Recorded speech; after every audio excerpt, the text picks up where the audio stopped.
In this section, we derive equations that describe the motion of particles moving with constant acceleration. So these equations of motions can be used to describe a wide range of everyday phenomena. Now, we know the equation for the average acceleration, which is Vf minus Vi over Tf minus Ti. Now, if the motion is at constant acceleration, then we can say average acceleration is equal to A, because the acceleration is constant in this case.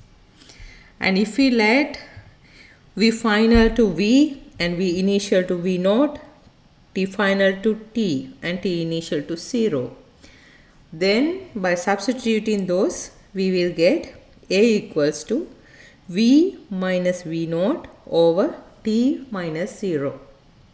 Now by rearranging this equation, we can get the velocity as a function of time. So here we can multiply A by T. You will get AT in this side, and here it's just V minus V naught. And then if we isolate V, we are getting the equation V equals V naught plus AT.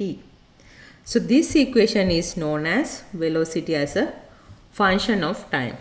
Here V is the velocity at any time t, and V naught is the initial velocity, and A is the acceleration. Now let's look at an example that we can use that equation. Suppose a ball is thrown straight upward with an initial velocity of 7.3 meters per second, and if the acceleration of the ball is downward with the value of minus 9.81 meters per second squared, we are asked to find the velocity of the ball after 0.45 second and 0.90 second. Now as usual, first we will note down the known parameters and then unknown parameters, then it would be easier to solve the problem. So we have given the acceleration of the ball, which is minus g, or minus 9.81 meters per second square.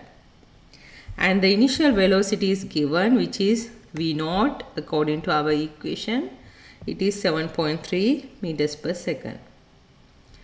And in part A, we are asked to find the velocity at t equals 0.45 second, and then velocity at 0.90 seconds. So the unknown parameter is the final velocity at each of these times. Now we can apply the equation V equals V naught plus AT. In here, V naught is given 7.3 meters per second, which is the initial velocity, and acceleration is given in the problem, which is minus 9.81 meters per second square, and we have given the time 0.45 in part A and 0.90 in part B. So we just have to simply substitute those numerical values to find the velocity. So in part A, we can substitute the values. V equals V naught plus AT. Now here initial velocity is 7.3 meters per second. Acceleration is negative because the ball acceleration of the ball is downward. So it is 9.81 meters per second squared, and the time is 0.45 second in part A. And we are getting the answer 2.9 meters per second. So the answer is a velocity, so the unit should be in meters per second. And here the velocity of the ball is positive. Therefore, the ball is still moving upward at this time. Now similarly, we can apply the equation for t equals 0.90 second. Again, V equals V naught plus AT. Here V naught is again the initial velocity 7.3, and acceleration is a negative value.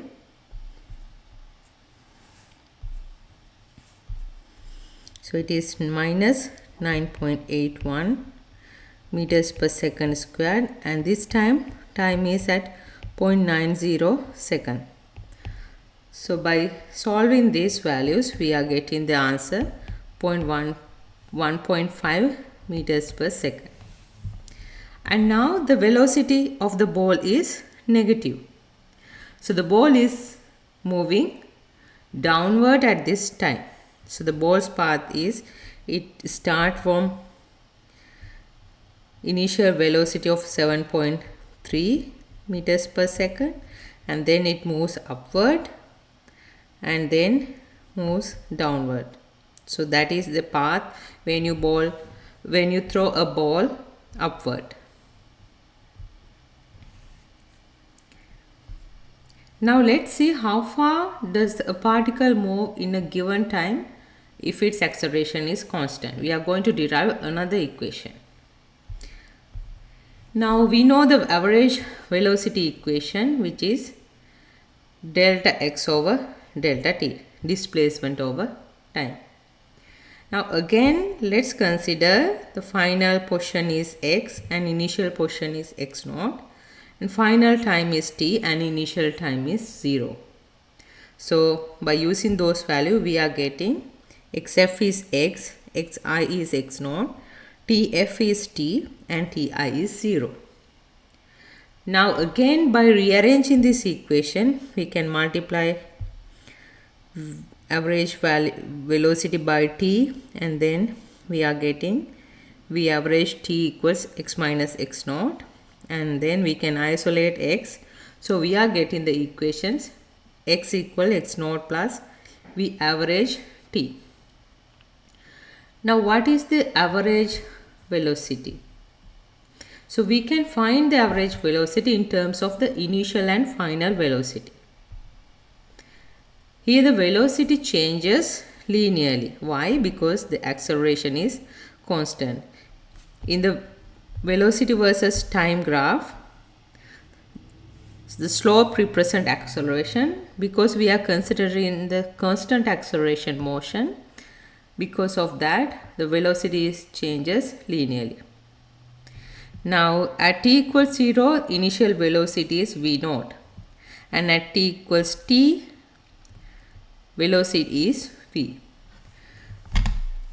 Because acceleration is constant, the average velocity during this period of time is simply the average of the initial and final velocities.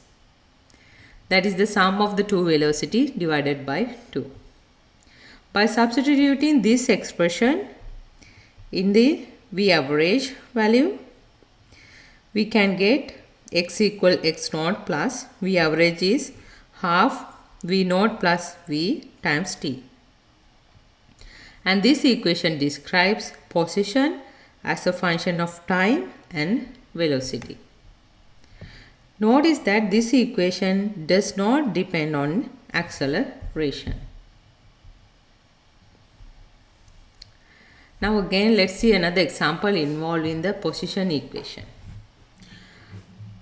A boat moves slowly inside the marina with a constant speed of 1.5 meters per second, and as soon as it passes the breakwater leaving the marina, it throttles up and accelerates at 2.4 meters per second square. And we are asked to find how fast the boat moves after accelerating for 5 seconds and how far the boat traveled in these 5 seconds. So we have asked two questions to solve in this problem. Although the problem seems complex, if we picture the problem, it would be easier to view the question. So in our sketch, we choose the origin to be at the breakwater and the positive x direction to be the direction of motion. Now we have given the initial velocity, which is 1.5 meters per second, and then the acceleration, which is 2.40 meters per second squared. And with the choice of this sketch, we can say the initial position is 0 at the origin, x naught equals 0, and we are asked to find the velocity and distance at t equals 5 seconds. We have to find the velocity at t equals 5 and the distance traveled at t equals 5, that is x. Now we know two equations. We have learned two equations so far, which is v equals v naught plus at, and the next one is x equal x naught plus half v naught plus v times t. Now first question, we have to find the velocity. So we can apply the first equation, which is v equals v naught plus at, just to find the velocity at t equals 5. Here we have given the initial velocity, which is 1.5 meters per second, and then the acceleration, which is 2.40 meters per second square, and then time, which is 5.00 second. So this is 12.0 meters per second, and we have to add the initial velocity 1.5 meters per second, and the velocity is 13.5 meters per second. Next we have to find the position at this time. To find the position, we have another equation, the position equation. So we can apply that equation for the part B. X equal x naught plus half v naught plus v times t. Here we choose the origin as x naught. Because of that, x naught is 0 and initial velocity is 1.5 meters per second, and now we found the velocity at t equals 5, which is 13.5 meters per second, and then we have to multiply this by 5 seconds. So by solving, we are getting the answer 37.5 meters. That is the position the board traveled after 5 seconds. Now let's generalize the position equation as a function of time and acceleration. We know the equation for the average velocity, and then we know the equation v equals v naught plus at. All these two equations we derived before. So we can substitute v equals v naught plus at in here. So half v naught plus v, it is the v average, which is equal to half v naught, and v is v naught plus at. And then we can solve this equation. In right hand side, this is 2v naught plus at, and then we can divide by 2 because there is half here. So it is v naught plus half at, and then we can substitute this average velocity into our position equation.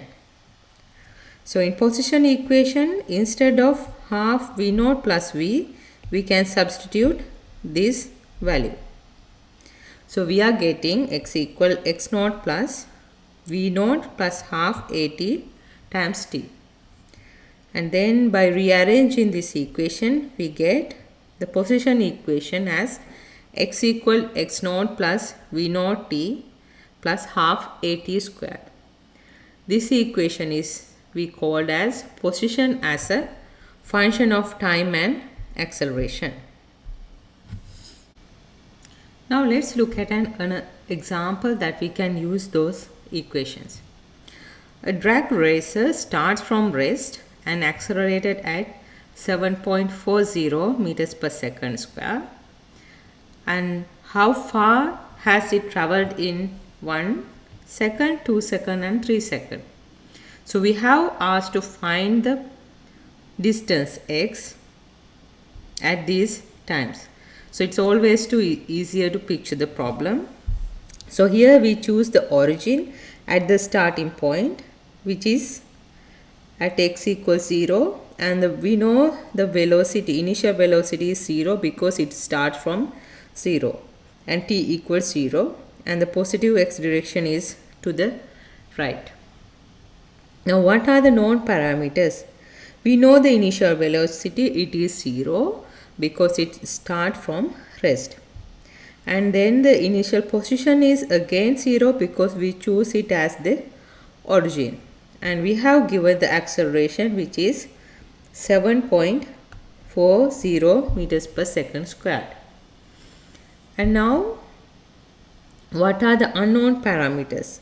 We are asked to find the position at 1 second, 2 seconds and 3 seconds.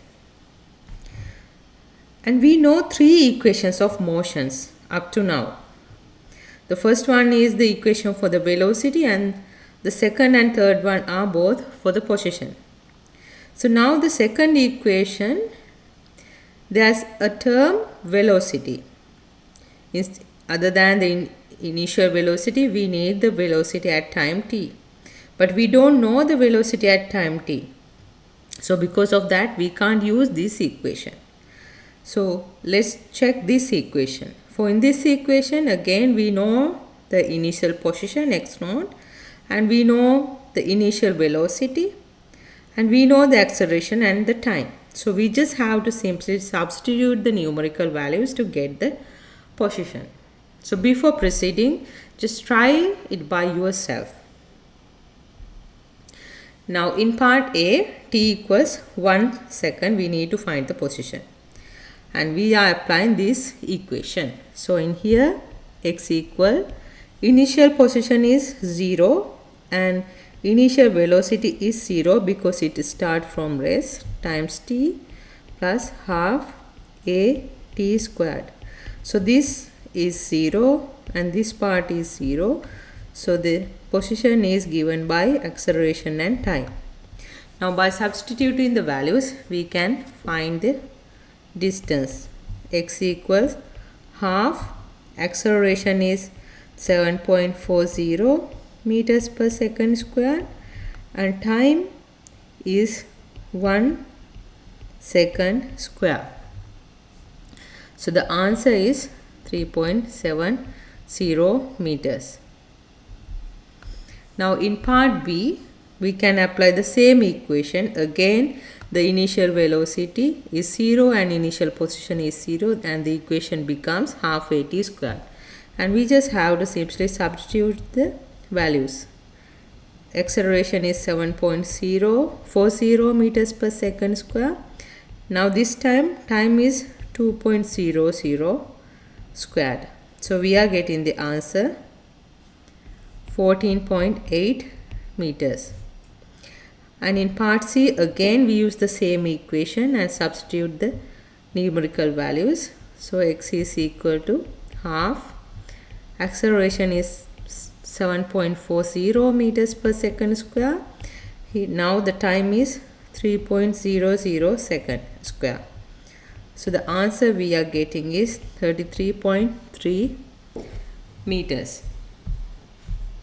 So we just have to simply substitute the numerical value. So we have to identify which equation we need to use at each problem. Now let's derive one more equation. We can find the distance traveled by using velocities initial and final. So let's begin.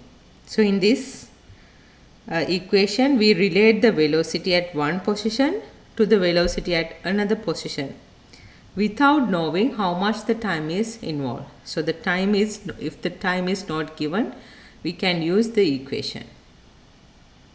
We know the velocity equation, v equals v naught plus at, and now we can isolate time from this equation. So v minus v naught is equal to at. We just simply bring this v naught to the left side of the equation, and then if we isolate t, we have to divide whole equation by acceleration. We are getting the equation for time t. And we know another equation of motion, which is the position equation. Now we have to eliminate the time. So we can substitute this t in here. And then we are getting half v naught plus v times v minus v naught over a, which is the equation for the time. Now by solving this, we are getting this type of equation: x equal x naught plus half v square plus minus v naught square over a. So how are we getting that from this equation? So we can multiply v plus v naught times v minus v naught, and if we multiply these two, we are getting this part. So v times v is v squared, v times minus v naught is minus v naught, and then v naught times v is v naught v, and then v naught times minus v naught is minus v naught square. Now these two terms get cancelled, and the answer is v square minus v naught square. So we can substitute that value in here to get this. And again, by rearranging this equation, we can bring this x naught into the left side, which is x minus x naught is equal to v square minus v naught square over 2a. And again we can bring this 2a to this side by multiplying, and we are getting this equation. And now we can isolate the velocity by bringing this v naught square to the left side. So this is the velocity equation. Here x minus x naught is simply the delta x, change in the position, or we call it as displacement. So this equation we call as velocity as a function of displacement. So now we know one more equation. And let's look at an example using the equation we just derived. So this is about a jet. So jets at John F. Kennedy International Airport accelerate from rest at one end of a runway and must attain takeoff speed before reaching to the other end. Now we have asked to find, there are three parts to solve, and there are two planes, and plane A has an acceleration a and takeoff speed VTO. Here takeoff means TO. And what is the minimum length of the runway? Delta XA for the plane A. And we are asked to give a symbolic answer. So we have not given any values up to now.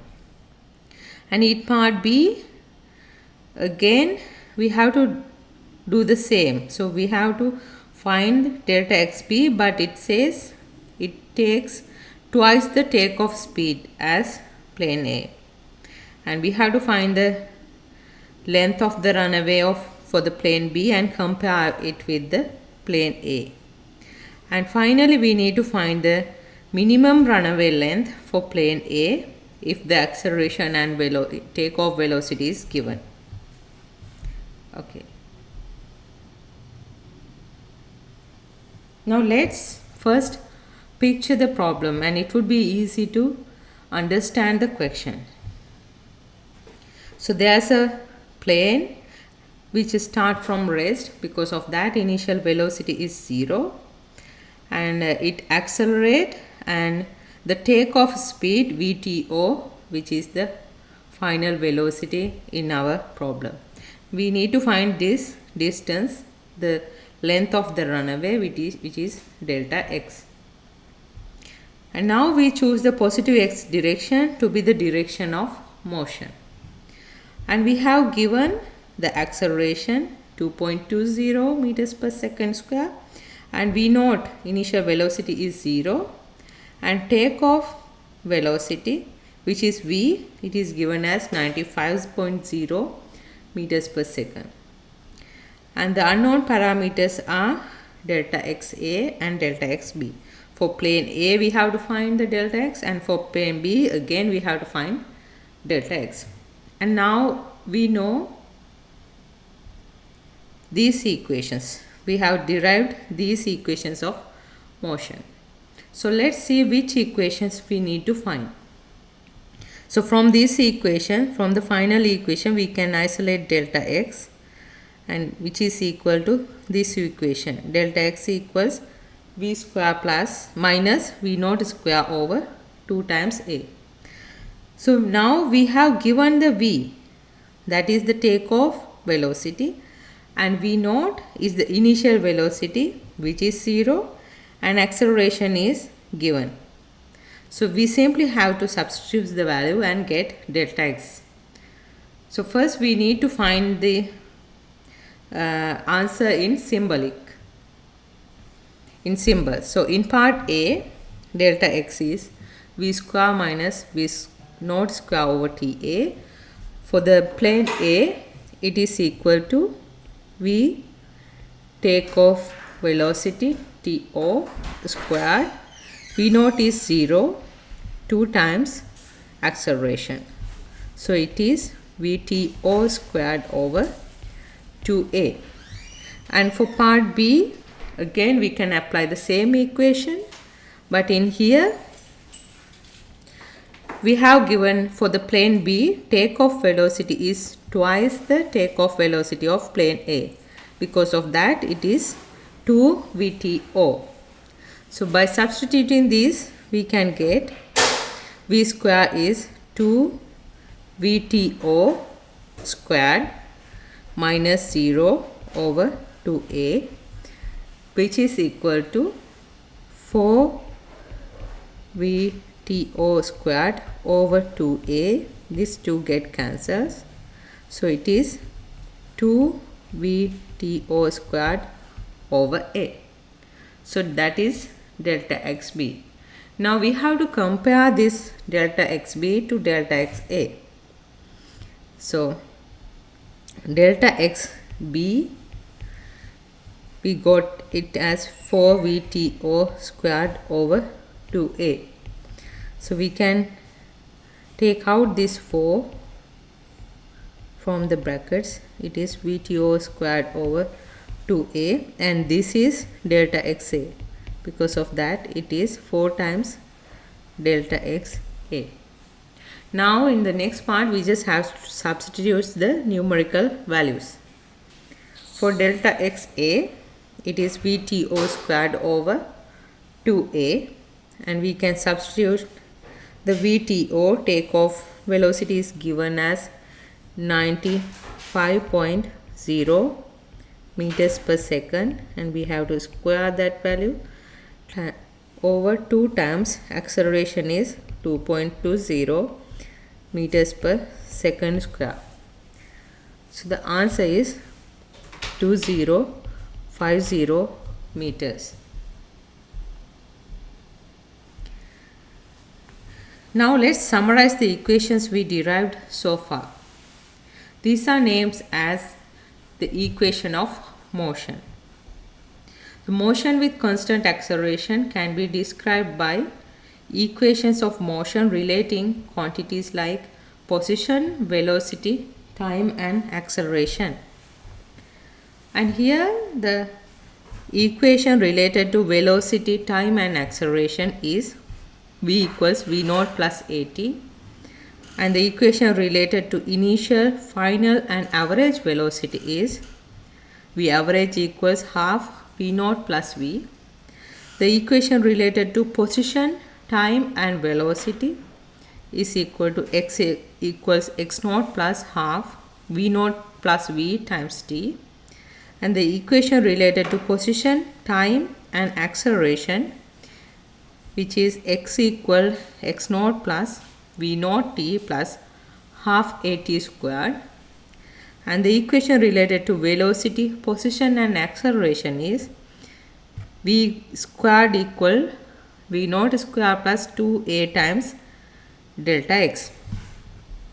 So try to remember this equation, then it would be easier for you to apply whenever the equations are needed. Let's see some simple examples that uses those equations of motion.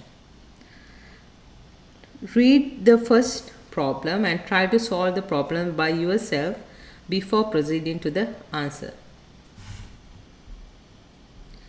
So in question 1, a park ranger driving on a back country road suddenly sees a deer frozen in the headlights. Let's just picture the problem when we read the example. So here there's a park ranger driving on a road and he suddenly sees a deer. So the ranger was driving at a speed of 11.4 meters per second and he immediately applies the brakes and slow downs with an acceleration of 3.80 meters per second square. And now we are asked to find if the deer is 20.0 meters away from the ranger's vehicle when the brakes are applied. We are asked to find how close does the ranger comes to the hitting deer. And in second part, how much time is needed for the ranger's vehicles to stop. First, let's choose the coordinate system. We choose the positive x direction to be the direction of motion as usual. Now it seems complicated, but let's simplify the problem. Let's check the known parameters. So in the question, the initial velocity is given as 11.404 meters per second. Again it says the vehicle is slowing down, which is deaccelerating, and the value is given a equals minus 3.80 meters per second squared. Because it is slowing down and it is deaccelerating, we have to add this negative value. And then vehicles comes to rest. That means the final velocity of the vehicle is 0, which is v equals 0. And what are the unknowns? In part A, the position is given, it is 20.0 meters. So it goes up to 20 meters. So the final position is 20 meters. And we are asked to find the distance required to stop, which is delta x, and then time required to stop, which is t. Now we know the equations of motion. So in part A, we are asked to find delta x. We have one equation that has delta x, which is v square plus equals v naught square plus 2a delta x. So we can isolate delta x from this equation, which is v square minus v naught square over 2a. Now we need to find delta x. So in here we know the velocity v, because it goes to 0 at the end, and initial velocity is 11.4 and acceleration is minus 3.80. So we just have to substitute the numerical values to find delta x. And in part B, we need to find the time required to stop. So if we know the final velocity, because it is stop at the end, because of that final velocity is 0 and initial velocity is given, the acceleration is also given. Because of that, we can find time from this equation by simply isolating the time from the equation. So let's add the numerical values to solve for the answer. So in part A, delta x equals v square minus v naught square over 2a.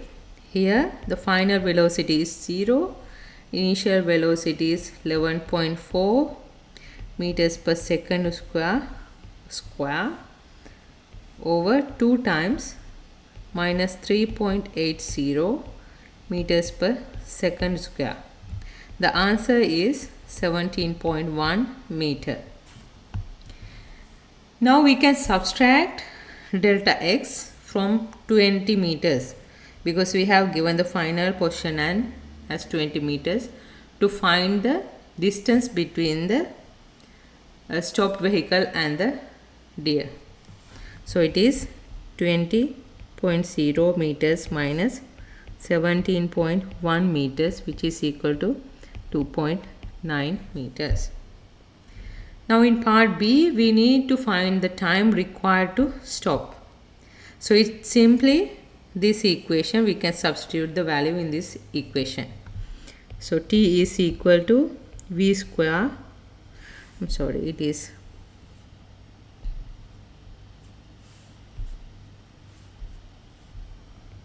it is V minus V naught over A. And here the initial velocity is 0, final velocity is 11.4 meters per second, and acceleration is minus 3.80 meters per second square. After cancelling the unit, we are getting the answer in second. So the answer is 3 seconds. Now can you solve the second equation before proceeding to the answer? Just give a try.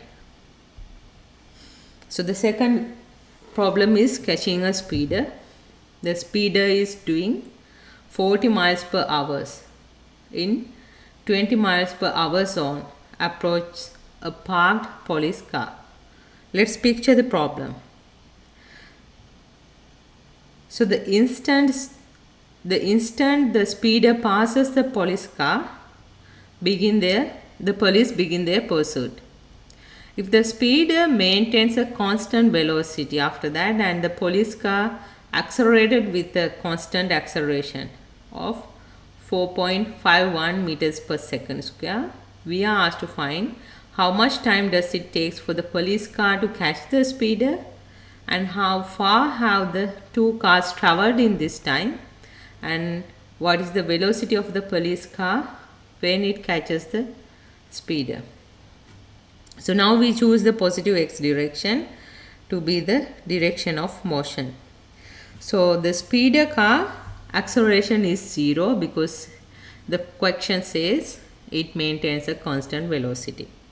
And initial velocity, which is 40 miles per hour, which is close to 7.9 meters per second. And what about the police car? Its initial velocity is 0 when it sees the speeder, and then it accelerates at an acceleration of 4.51 meters per second square. Now the speeder's initial velocity is given. We take it as Vs for the speeder. It is 17.9 meters per second. And the initial police vehicle is 0. It was at rest when he sees the speeder. And the acceleration is given, which is 4.51 meters per second square. Here we use the symbol P for police and S for the speeder. And now what are the unknown parameters? In part A, we are asked to find the time to catch the speeder. And in part B, we are asked to find the distance to catch the speeder, which is XP or XS for the position of police car and position of the speeder. It is same when the police car catch the speeder. And in part C, we need to find the velocity of the police car when speeder is caught. We call it as UP. Let's use that symbol. So what is the strategy to solve this problem? So we know the position versus time equation for the police car, which is XP, and a separate equation for the speeder, XS. We can write down two equations for the police car and for the speeder, for the position. So for this position we can use this equation. And then we can find the time it takes the police car to catch the speeder by setting the position to be equal, and then we can solve the resulting equation for the time t. Then it is straightforward to calculate the distance traveled and the velocity of the police car. Now let's go to the solution. So this graph represent the x versus t, position versus time plot for the speeder and the police car. So the speeder is driving with a constant velocity. Because of that, it is a straight line, and for the police car it's a parabolic path because it accelerates.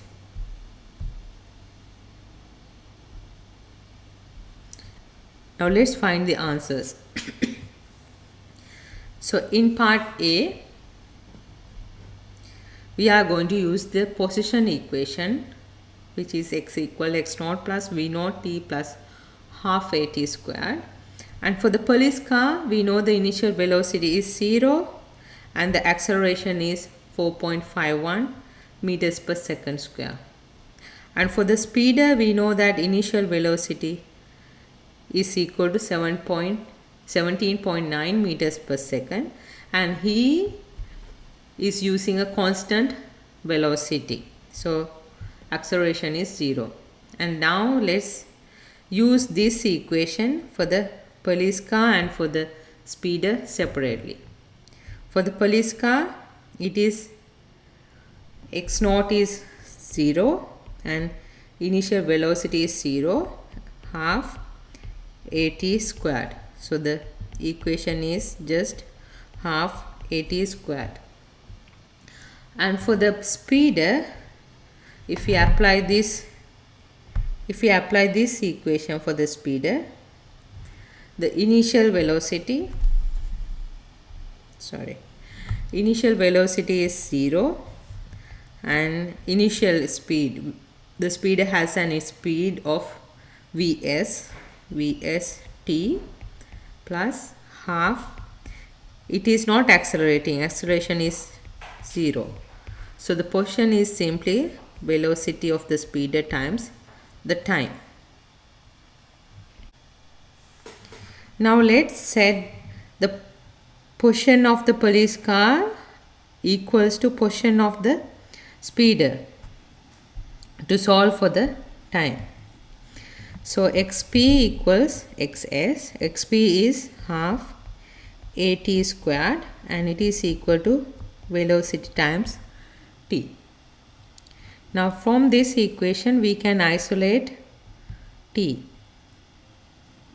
So this is half at squared minus vs t, which is equal to 0. If we take one t out of this equation, it becomes like this. So now we have two values for t. The one value is t equal 0. So this means half at minus vs can be 0 and also t can be 0. So this t equals 0 corresponding to the initial conditions, because both the vehicles started at x equal 0 at the time. Because of that, the t equals 0 is corresponding to the initial conditions. Because of that, we can write half at minus vs equals 0. Because of that, vs is equal to half at. So that is the velocity of the speeder.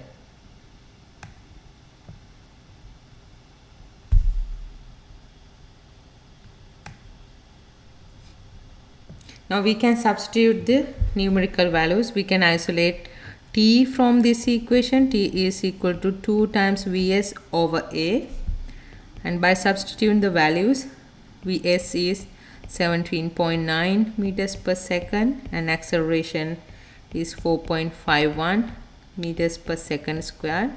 We are getting the answer of 7.94 second. And in part B, we need to find the position xp. So we can use the equation xp equals half at squared, and then we can substitute the numerical values for the police car and for the speeder separately. For the police car, it is half, acceleration is 4.51 meters per second square, and time is 7.94 second square.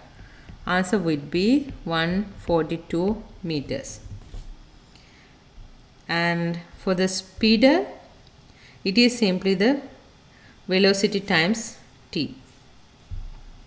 So the Vs is again 17.9 meters per second. T is 7.94 second. So by solving, we are getting the answer 142 meters. The values are as we expected, xp equals to xx. So when the police car catches the speeder, the position of both the police car and the speeder is same. It should be same, and it is 142 meters. Now in part C, we need to find the final velocity of the police car when it catches the speeder. So we are using the equation v equals v0 plus at. Here initial velocity is 0 because the police car starts at rest. The acceleration is 4.51 meters per second square. The time is 7.94 seconds. So the answer would be 35.8 meters per second. Now we solve the second problem. So try to be familiarized with these equations and go through the homework problems. So that concludes the 6th section of our chapter 2.